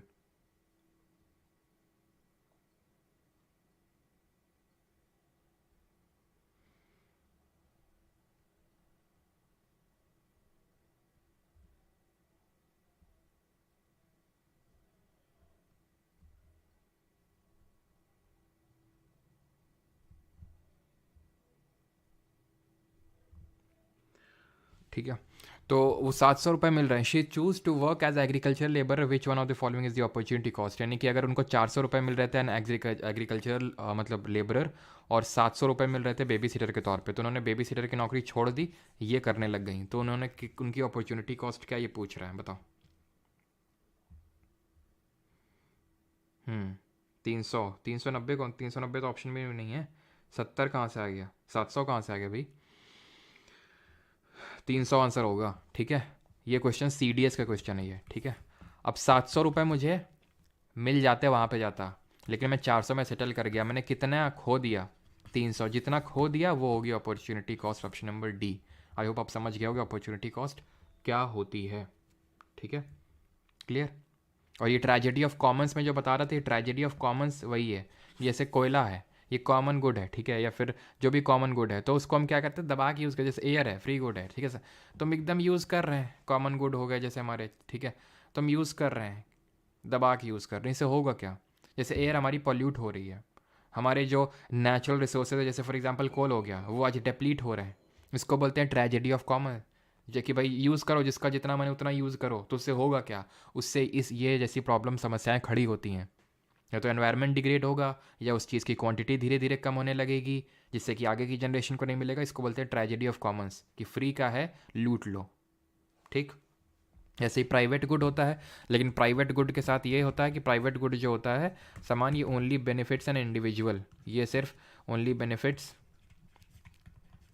एन इंडिविजुअल और अ सेक्शन ऑफ सोसाइटी। ये पैसे दे के मतलब सारी चीज़ें होती हैं, इंडिविजुअल और अ सेक्शन ऑफ सोसाइटी। अब ये मत समझना सेक्शन ऑफ सोसाइटी, अब ये मत समझना, ठीक है, कि जैसे जो पब्लिक गुड है तो उसमें कोई कंजम्पशन नहीं है राइवलरी में। जैसे फॉर एग्जाम्पल पब्लिक गुड को इससे मत रिलेट कर लेना तुम लोग, जैसे कि बिजली है, इलेक्ट्रिसिटी। तुम ये मत सोच लेना कि जो बिजली है, इलेक्ट्रिसिटी है, ये तो सरकार देती है, पब्लिक सरकार, ये मत दिमाग लगा लेना, ठीक है।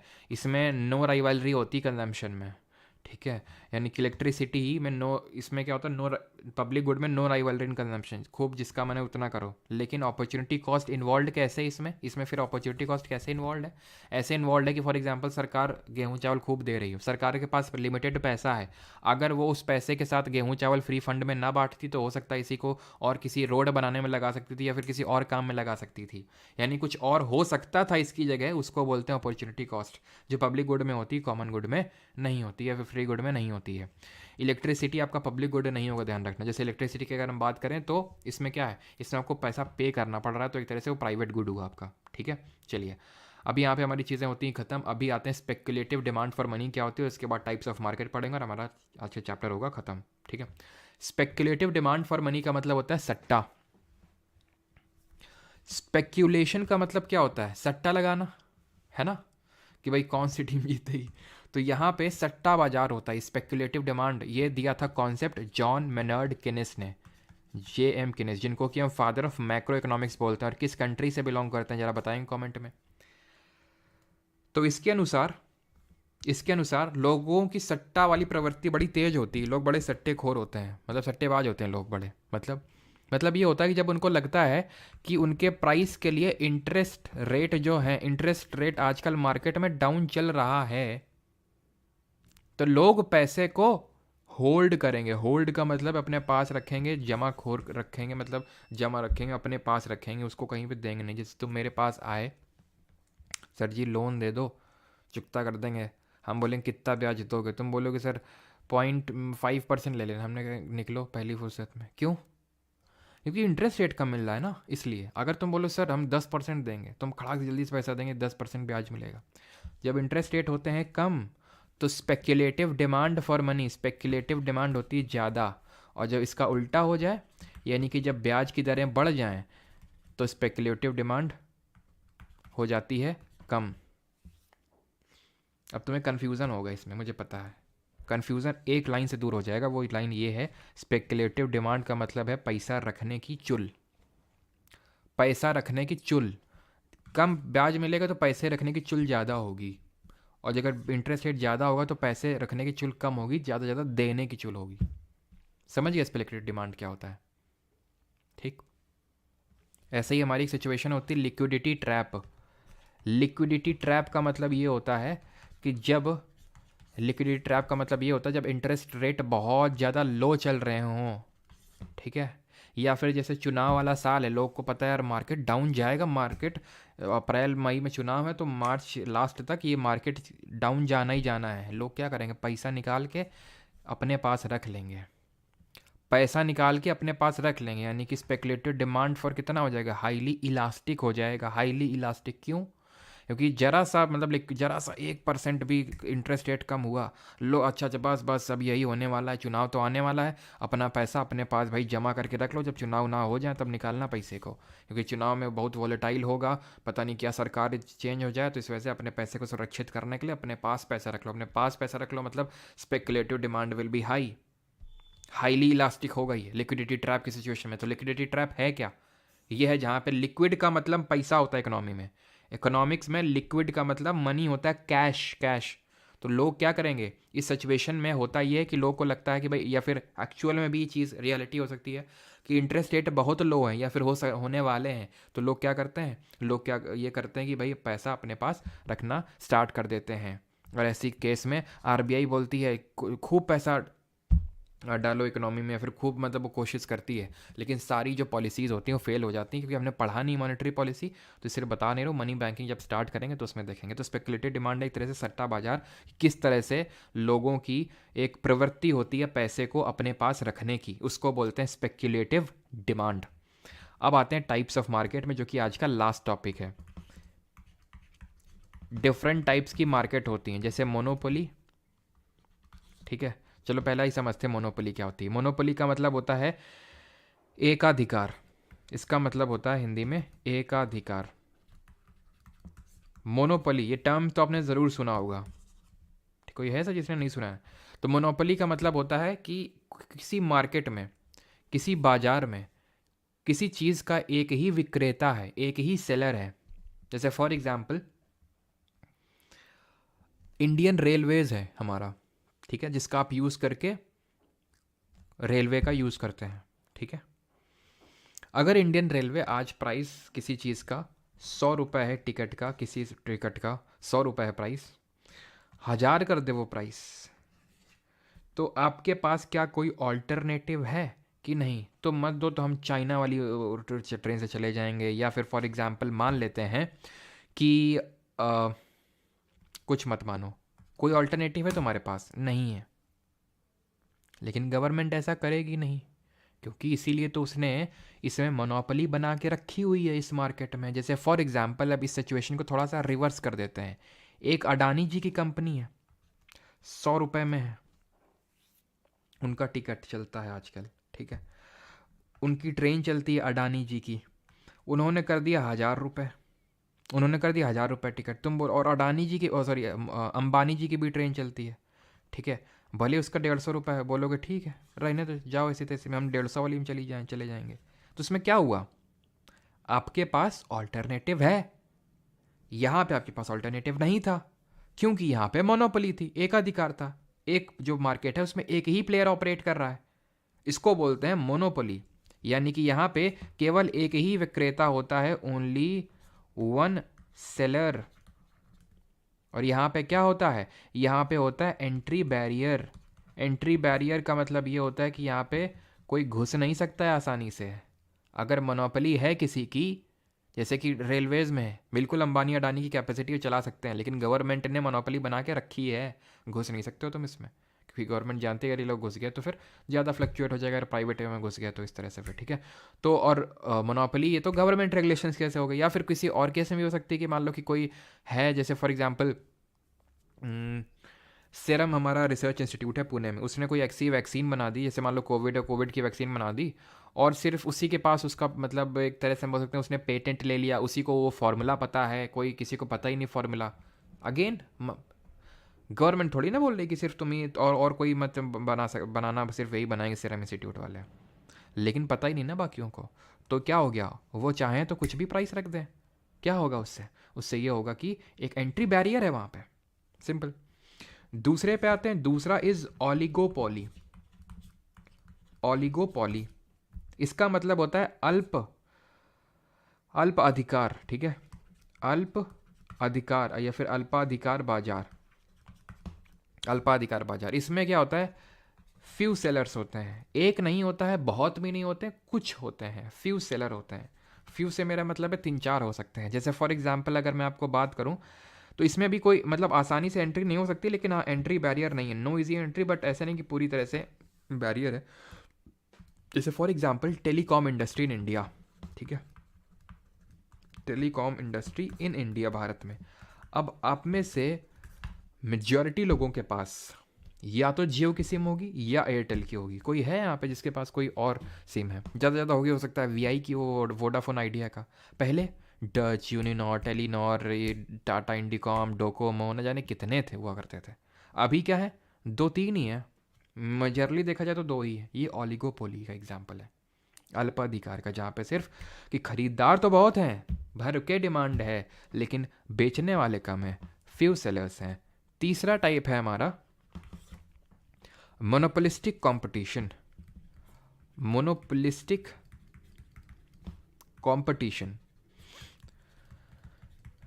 मोनोपोलिस्टिक कंपटीशन का मतलब है एकाधिकार प्रतियोगिता।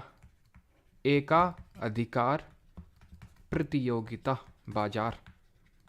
इसका मतलब ये है कि मोनोपोली स्थापित करने के लिए मार्केट में, मोनोपोली बनाने के लिए, क्योंकि जो बेचता है, जो सेलर होता है, वो हमेशा यही चाहता है मोनोपोली हो जाए हमारी मार्केट में, क्योंकि अगर मोनोपोली हो गई मार्केट में तो उसको ये लगेगा कि हाँ बस जो हम प्राइस रखेंगे उसी पे ही हमारा माल बिकेगा, तो वो मोनोपोली स्टैब्लिश करने की कोशिश करता है। तो इस तरह का जो कंपटीशन होता है मार्केट में, अब कंपटीशन है मतलब नंबर ऑफ ठीक ठाक सेलर्स हैं, ओलिगोपोली से भी ज़्यादा हैं, बहुत सारे हैं, 15 20 50 60 70 80 100 इस तरह के हैं आपके, ठीक है, 100 तक ऐसे लगभग हैं।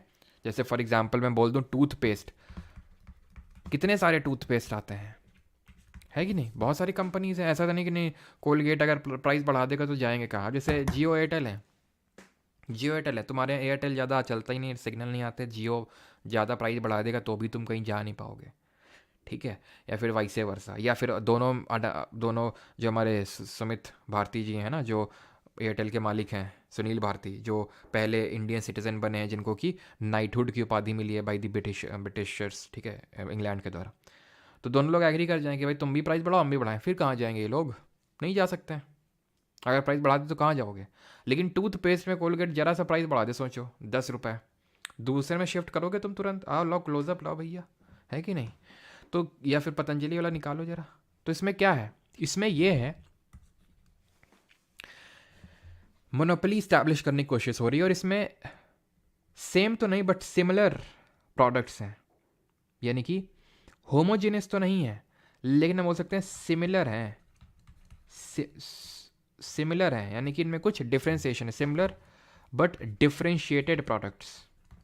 डिफ्रेंशिएटेड कैसे हैं, डिफ्रेंशिएटेड इन दी सेंस, जैसे फॉर एग्जांपल कोई बोलेगा हमारे टूथपेस्ट में नमक है, कोई बोलेगा हमारे टूथपेस्ट में कोयला है, कोल है, कोई बोलेगा हमारे टूथपेस्ट में नीम और धनिया है, पतंजलि वाले हैं, चाहे हो कुछ भी ना, लेकिन बोलते ऐसे ही हैं, ठीक है।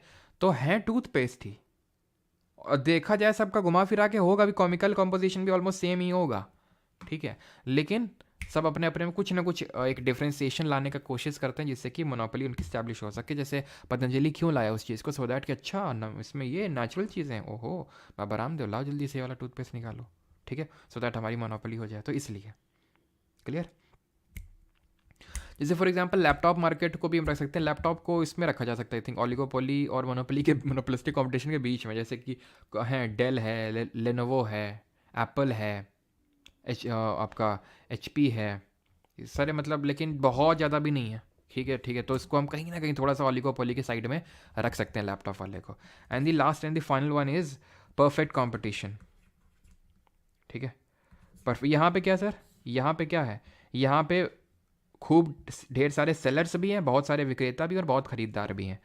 परफेक्ट परफेक्ट कंपटीशन में क्या है, एकदम कट थ्रोट कंपटीशन, गला काट कंपटीशन है। गला काट कंपटीशन का मतलब है यहाँ भी खूब सारे विक्रेता हैं, इससे ज़्यादा है मोनोपोलिस्टिक कंपटीशन, और ख़रीदार भी खूब हैं, और यहाँ पे होमोजीनियस प्रोडक्ट्स हैं। होमोजीनियस प्रोडक्ट का मतलब है सेम है, कोनो अंतर नहीं, कोई अंतर नहीं, नो डिफरेंस, होमोजीनियस है। जैसे फॉर एग्जांपल मैं बात करूँ एग्रीकल्चर, अब अगर तुम गेहूँ लेने गए मंडी में तो तुमको क्या एक ही सेलर मिलेगा, मोनोपोली तो होगी नहीं, या फिर तुमको कुछ कुछ ही सेलर मिलेंगे, 2 3, ओलिगोपोली तो होगी नहीं। क्या तुम्हें कुछ सिलेक्टेड ही सेलर मिलेंगे क्या, जो बोलेंगे नहीं हमारे गेहूँ में ये, हमारे गेहूँ में वो, ना गेहूँ का गेहूँ सब हज़ारों लगाए, फिर मंडी में तुम सब्जी लेने जाओ, हज़ारों लोग टमाटर बेच रहे हैं, बहुत सारे लोग टमाटर बेच रहे हैं, कोई क्या डिफ्रेंसिएशन होता है कि नहीं हमारे टमाटर खाते ही तुम्हें मतलब एकदम आनंद, परम आनंद की अनुभूति होगी ना। तो ये होमोजेनियस प्रोडक्शन है। जैसे हमारा एग्रीकल्चर मार्केट है वो परफेक्ट कंपटीशन का एक एग्जाम्पल है। क्वेश्चन करिए ये वाला जल्दी से।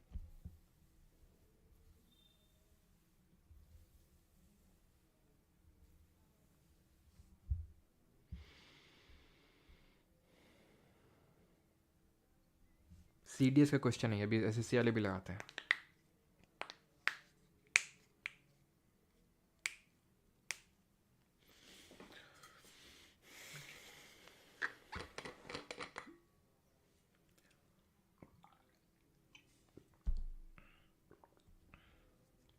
देसी टमाटर अलग होता है अच्छे।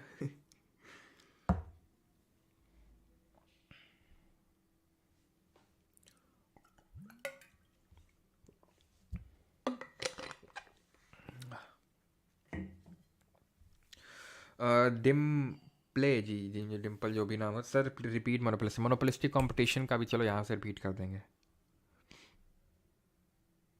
बी लोगों का आंसर आ रहा है, अच्छा ठीक है देखते हैं। हाँ तो परफेक्ट कंपटीशन की अगर बात करेंगे तो गला काट, गला काट है मतलब कि many producer selling similar, similar कोई डिफ्रेंसिएशन नहीं, सिमिलर है सब कुछ। पर मोनोपोलिस्टिक कंपटीशन में होता है कि यहाँ पे भी कंपटीशन है लेकिन कुछ ना कुछ डिफ्रेंसिएशन है। मोनोपोली में ओनली वन प्रोड्यूसर होता है selling one commodity, and oligopoly में क्या कुछ है, ओलिगोपोली में कुछ है। तो 4132 ऑप्शन नंबर बी सबका सही आंसर है। ठीक, खत्म चैप्टर। अब आते हैं किसमें, क्वेश्चंस कुछ करते हैं। बहुत ज़्यादा क्वेश्चंस नहीं है इस टॉपिक से, लेकिन फिर भी करते हैं जितने भी हैं। चलो पहला क्वेश्चन जल्दी से, ये पहले वाले क्वेश्चन इसलिए नहीं बिकॉज इन्फ्लेशन टॉपिक्स हैं, कल करेंगे इस इन्फ्लेशन को। ठीक है, demand dash demand for money arises only due to the uncertainty of future receipts and expenses. तो किस तरह की डिमांड होती है?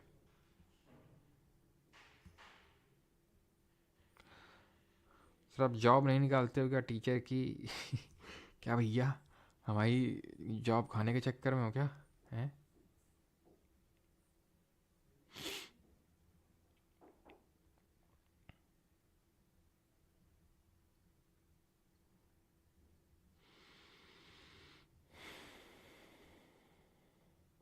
चलो भाई, तो यहाँ पे सही आंसर क्या होगा? यहाँ पे सही आंसर होगा, ये क्या पूछ रहा है, demand for money arises mainly due to uncertainty of future, यानी फ्यूचर में कुछ भी हो सकता है। इसको बोलते हैं प्रिकॉशनरी डिमांड। जैसे लोगों को पैसा किस किस किस लिए रख सकते हैं, एक तो स्पेक्यूलेशन की वजह से रख सकते हैं कि भाई इंटरेस्ट रेट कम है या फिर आगे ऐसा हो सकता है तो पैसा खूब रखो अपने पास।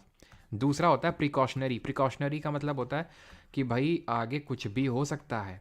ये तो क्या है कि भाई आगे मार्केट गिरेगा, हम बोल रहे हैं मार्केट गिरेगा क्योंकि चुनाव आ रहा है, स्पेकुलेशन कर रहे हैं। यहाँ पे क्या, हमें पता है कि कल को हम बीमार पड़ सकते हैं, कुछ भी हो सकता है हमारे साथ, हमारी फैमिली के साथ, तो पैसा कुछ बचा के रखते हैं, इसको बोलते हैं प्रिकॉशनरी। ठीक है, और एक होता है ट्रांजैक्शन मोटिव की वजह से। ट्रांजैक्शन का मतलब होता है भाई हमें कुछ खरीदना वीदना पड़ेगा तो उसके लिए पैसा रखे हो, तो प्रिकॉशनरी आंसर होगा। स्पेकुलेटिव तो सट्टा बाजार होता है। Identify the false statement, commercial bank, ये सब पढ़े नहीं, मनी बैंकिंग अभी तो। Dash is a situation in the bond market when the rate of interest falls to its lowest level and the speculative demand for money becomes perfectly elastic. Perfectly elastic हो जाती है speculative demand, यानी कि जरा सा interest rate fall होता है तो भयंकर जो है लोग होल्डिंग करते हैं पैसे की, क्या बोलते हैं उसको। तो सही आंसर क्या होगा यहाँ पे? लिक्विडिटी ट्रैप बोलते हैं इसको। आगे बढ़ते हैं, ये यार पढ़े नहीं मनी सप्लाई, अभी मनी इन बैंकिंग में पढ़ेंगे इसको। प्राइवेट गुड का क्या होता है बताओ जल्दी से।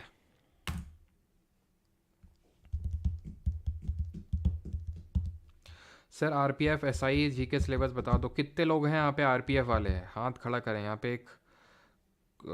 चलो अब कैसे मैं क्विज तो खैर क्रिएट नहीं कर सकता हूँ यहाँ से, कोई नहीं, जल्दी से बताओ कितने लोग हैं यहाँ पे आरपीएफ का, काफ़ी मेरे पास मैसेजेस आते रहते हैं इसके। तो a good that is available to every one consume regardless of who pays, public good होता है।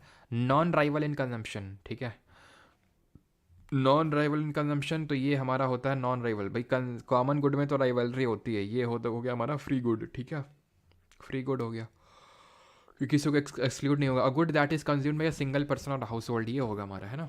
अगला है what kind of relationship exist between you and her, मतलब income and demand in case of normal goods, सामान्य वस्तुओं के मामले में आय और मांग के बीच में किस प्रकार का संबंध होता है बताइए। अच्छा, मी यस मी, ओवैस अहमद जी हैं, ठीक है, शिवम मिश्रा जी हैं, प्रिंस विश्वकर्मा, अच्छा हाँ हाँ पोल का ऑप्शन आता है यार, कोई नहीं, अब वो देखते हैं आगे से, है ना। हाँ जीके तो वही रहेगा, बात तो सही है लवेबल, तभी तो हम कुछ अलग से बताए नहीं, जीके वही भी रहेगा। हाँ, सबको पुराना किला में पार्टी थी, क्यों नहीं, तुमको अलग से बुलाएंगे। ये आंसर क्या होगा? The what is the income and demand in case of normal good. Normal मतलब वेम्बलम एम्बलम को हटा देना क्योंकि वो उसमें अलग हो जाता है, प्राइस बढ़ेगा, इनवर्स रिलेशनशिप होती है इन सॉरी इनकम और डिमांड के, तो इनकम बढ़ेगी तो डिमांड भी बढ़ेगी, direct relationship, option number C. ठीक है, ऑलराइट, आगे बढ़ते हैं. What is the change in total utility due to consumption of one additional unit of an item is called as. किसी वस्तु की एक अतिरिक्त इकाई के उपभोग से कुल उपयोगिता में होने वाले परिवर्तन को क्या कहते हैं? तो उसको कहते हैं सीमांत उपयोगिता, मार्जिनल यूटिलिटी. सबसे पहले पढ़े थे.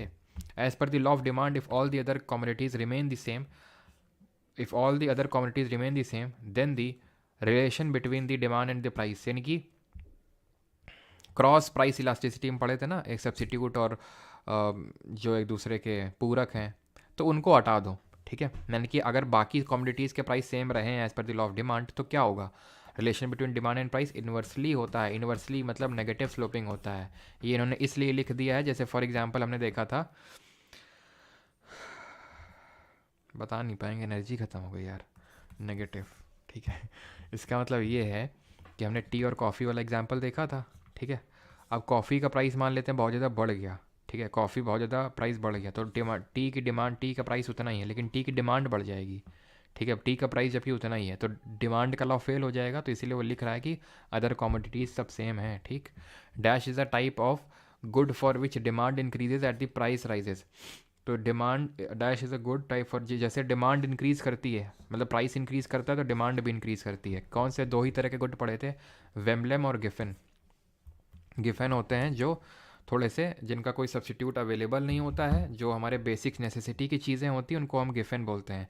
और जो एकदम हाई, मतलब एकदम स्टेटस सिंबल होती हैं, वो वेम्बलेम होती हैं. For economics, dash refers to the amount of product और service that people are both willing and able to buy. इच्छा है, ठीक है, और अफोर्डेबल भी है, और यूटिलिटी भी दे रहा है, डिमांड बोलते हैं उसको. In an economic term what do we mean by intermediate good? Intermediate good क्या होता है? जल्दी से बताइए. आर्थिक शब्दावली में मध्यवर्ती वस्तुएं, हमारा क्या तात्पर्य है? मध्यवर्ती वस्तुएं. Price of good without GST irrelevant है. Fixed asset, goods in transit before reaching its consumer, goods sold between industries for resale और प्रोडक्शन ऑफ अदर गुड. जैसे फॉर एग्जांपल चिप्स हैं. ठीक है, चिप्स वो खाने वाली चिप्स नहीं, जो माइक्रो प्रोसेसर्स ये सब होते हैं ना, जो 4th जनरेशन कंप्यूटर्स में लगती हैं. जैसे आपके लैपटॉप पे, आपके फ़ोन में आप ये सब चिप्स लगी होती हैं, तो आप उनको ख़रीदते हो क्या? नहीं. वो जो बनाते हैं, या फिर जो मान लो प्रोसेसर बनाते हैं, जो इंटेल हो गया, ठीक है, प्रोसेसर बनाता है, तो ये क्या कंज्यूमर को सेल करता होगा क्या? एक एक कर को नहीं. ये B2B बिजनेस होते हैं, बिजनेस टू बिजनेस. ये बिजनेस है बनाने वाले, और ये बिजनेसेस को सेल करते हैं. जैसे लेनोवो, डेल वाले, ये सब खरीदते होंगे इनसे, जो बनाते हैं चिप्स वगैरह या फिर माइक्रो प्रोसेसर बनाते हैं. तो उनके लिए जो चिप्स होगा, ये वो इंटरमीडिएट गुड होगा ना, एक फाइनल गुड तो है नहीं. 26 एसएससी स्टैंडर्ड के लिए करंट कब तक का कवर करना है? एसएससी स्टैंडर्ड तो काफ़ी लेट है, तो आप आई थिंक नवंबर के टाइम है ना, if I am not wrong, ऐसे कुछ है. तो आप दिसंबर 2023 से कवर कर सकते हो, दिसंबर 2023 से, या फिर जनवरी 2024 से भी. The demand of a commodity और a service which is a consequence of the demand for something else is called age. Else मतलब डिमांड फॉर अ कमोडिटी और a service which is a consequence of the demand of something else. जैसे कि demand बढ़ रही है bread की ज़्यादा, या फिर डिमांड बढ़ रही है वही हमारी, ठीक है, देसी, तो दूसरी कमोडिटी की डिमांड बढ़ रही है, इसको बोलते हैं क्रॉस, या तो बोलते हैं क्रॉस या डिराइव्ड. किसी की वजह से दूसरे की वजह से डिराइव हो रही है ना, इसलिए. सीडीएस की पीवाईक्यू सीरीज कब से प्रांजल? वो स्टार्ट होगी 15 मार्च से, पर हमारा ऑफिसर्स चैनल पे स्टार्ट होगी वो. ठीक है, सीडीएस के लिए PYQ series. What effect will a decrease in demand and an increase in supply have on equilibrium price? Equilibrium price जहाँ पे दोनों चीज़ें सेटल हो रही थी, तो what effect will a decrease in demand, demand decrease हो रही है, यानी लेफ्टवर्ड शिफ्ट है ना. डिमांड डिक्रीज हो रही है और सप्लाई इंक्रीज हो रही है. डिमांड डिक्रीज हो रही है लेकिन सप्लाई इंक्रीज हो रही है. डिमांड कम हो रही है, सप्लाई बढ़ रही है, यानी चीज़ों के दाम घट जाएंगे. हमें चाहिए नहीं, नहीं, नहीं ले लो, ये बहुत ज़्यादा है, हमें चाहिए ही नहीं टमाटर मान लो, लेकिन सप्लाई बहुत कायदे की हो रही है, तो प्राइस इसका घट जाएगा. Equilibrium price will fall. Option number A है कि नहीं. अरिजीतियन स्टार होगा सीडीएस पीवाईक्यू में, बताता रहा हूँ 15 मार्च से. यहाँ पे सीडीएस कितने लोग देने वाले हैं? What would happen to the demand curve when there is an increase in the price of a substitute product? क्या होगा डिमांड कर्व में जब इंक्रीज होगा सब्सटीट्यूट प्रोडक्ट में? अब ये खुद से करेंगे. सर कौन सा ओल्ड पीवाईक्यू करें सीजीएल के लिए, मतलब कौन सा ओल्ड, समझे नहीं. लवन्या त्रिपाठी, प्रदीप मिश्रा, आयुषी दाकिर, सबका सही है. इसी जेई के लिए करंट अफेयर्स जून के फर्स्ट वीक में है, तो आप ये कंसिडर करके चलो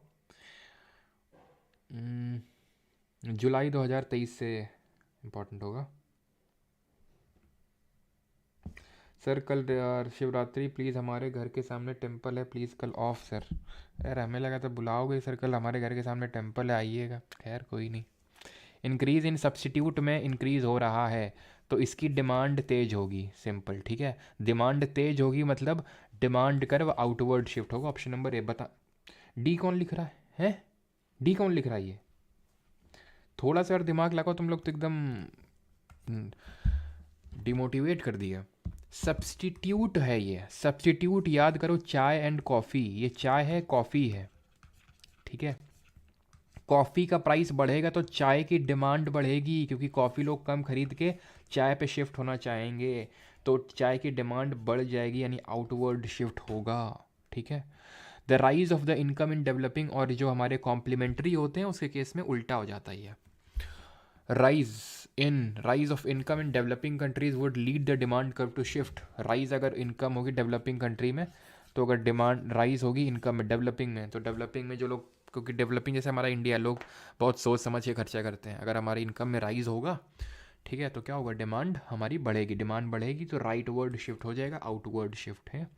cross elasticity of demand for complementary commodities, जल्दी से बताइए। Cross elasticity of demand for complementary commodities, positive, zero, greater than one, या फिर नेगेटिव, बताइए। इलास्टिसिटी वन का मतलब ये होता है कि तुम मान लो प्राइस में 10% का इंक्रीज़ किए तो डिमांड 10% घट गई, ये होता है एकदम यूनिटरी इलास्टिसिटी। अब यहाँ पे देखते हैं भाई कितने लोग अपना दिमाग सही लगाते हैं और सही आंसर देते हैं, और क्वेश्चन नंबर लिख के आंसर देना जरा इसका। अब देखो कॉम्प्लीमेंट्री गुड है, ठीक है, मान लो बटर और वो ले लेते हैं, ठीक है, ये है हमारा ब्रेड, ठीक है, ब्रेड है ये, और ये बटर है, दोनों कॉम्प्लीमेंट्री हैं क्योंकि ब्रेड में बटर लगाते हैं, तो क्रॉस इलास्टिसिटी फॉर कॉम्प्लीमेंट्री। अब इसका हम क्या करेंगे, इसका हम प्राइस बढ़ाएंगे, इसका डिमांड कम हो जाएगा। प्राइस बढ़ा रहे हैं ब्रेड का, डिमांड कम हो रहा है बटर का, हाँ ठीक है, ब्रेड का भी कम होगा लेकिन बटर का कम हो रहा है, इसकी तो कोई गलती नहीं थी। तो यानी कि इसमें हमें क्या देखने को मिल रहा है, नेगेटिव क्रॉस प्राइस इलास्टिसिटी देखने को मिलती है, नेगेटिव, नेगेटिव होता है ऑप्शन नंबर डी। खत्म हो गया लेक्चर आज का, ठीक। तो आज का लेक्चर कोई बहुत हैवी नहीं था कल के लेक्चर की तरह, है ना, लाइटली लाइटली निकल गया, पोलाइटली पोलाइटली पढ़ लीजिएगा और लाइटली लाइटली सो जाइएगा, है ना।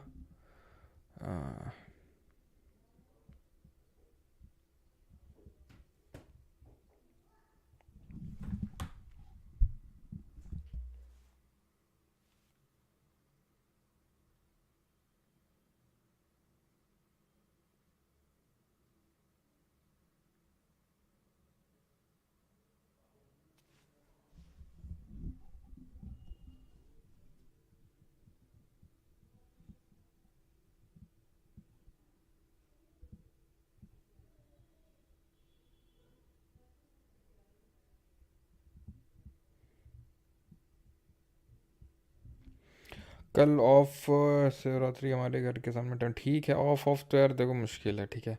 शिवरात्रि तो करोगे क्या, बताओ जल्दी से,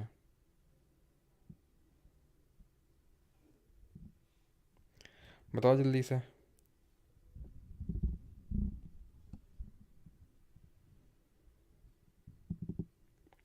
शिवरात्रि का व्रत कर रहे हो, बस तुम्हारे लिए जेके रॉलिंग, सर अपन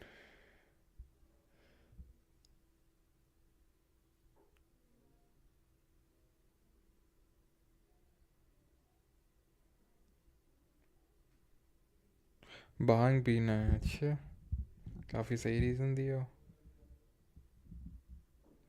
क्रॉस डिमांड क्या होता है सौरभ, क्रॉस डिमांड, अब तुम्हें याद आ रही है, अब सब कुछ हो गया, क्रॉस डिमांड क्या होता है, सब वो कॉम्प्लीमेंट्री और सब्सिट्यूट प्रोडक्ट जो पढ़े थे वहाँ पे देखना, वो होता है क्रॉस डिमांड। क्रॉस डिमांड मतलब एक ही चीज़ का प्राइस घटा रहे हो तो बाकी दूसरे वाले में क्या अंतर पड़ रहा है, तो जो सब्सिट्यूट होगा तो सब्सिट्यूट वाले में, उसके सब्सिट्यूट वाले का अगर बढ़ाओगे प्राइस तो उसका डिमांड बढ़ेगा, पॉजिटिव होता है, पॉजिटिव इलास्टिसिटी, और कॉम्प्लीमेंट्री में नेगेटिव।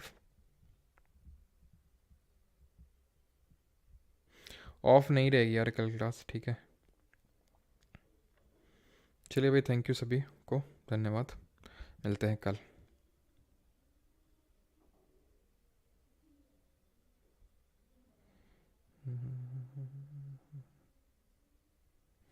चलिए भाई, थैंक यू।